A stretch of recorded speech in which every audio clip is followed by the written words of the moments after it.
Lord Ahmed, why did the Indian Chief of Army Staff, General Singh, issue that open threat to Pakistan of a limited war?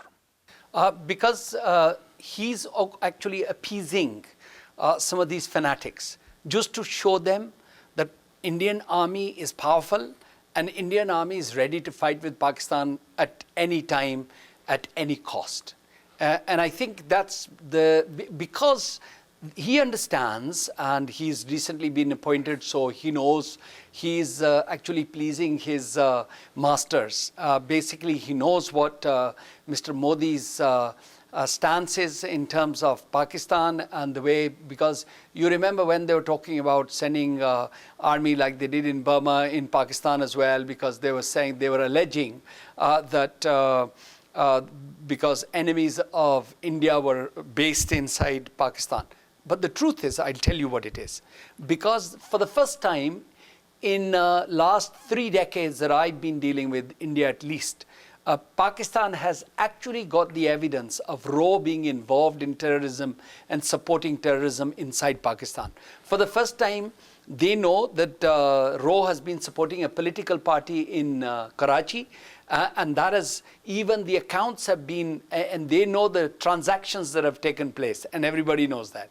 Then there are those nationalists in Balochistan that have been taking funding from Afghanistan and also inside Pakistan as well. And then there are these extremist and terrorist groups. And I would even go as far as to say that Tariq-e-Taliban have been receiving funding from India as well. Is that the reason why India cancelled the meeting of the National Security Advisors that was supposed to be held on August 23rd in Delhi? Because Pakistan said, or Pakistani National Security Advisor Sartaj Aziz said that he had 3 dossiers full of evidence of Indian intelligence agency RAW's involvement in terrorist activities in Pakistan.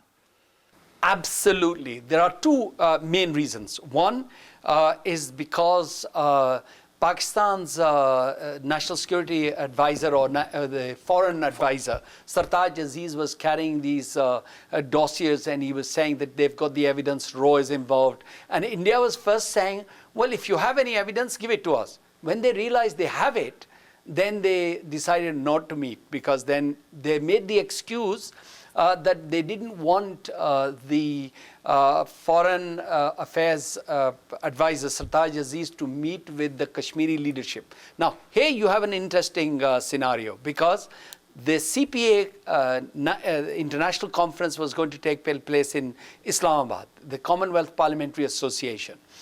India wanted the Kashmiri Speaker of the Assembly to be invited there. Now, bear in mind, this is the Commonwealth Parliamentary Association of Commonwealth countries and their assemblies.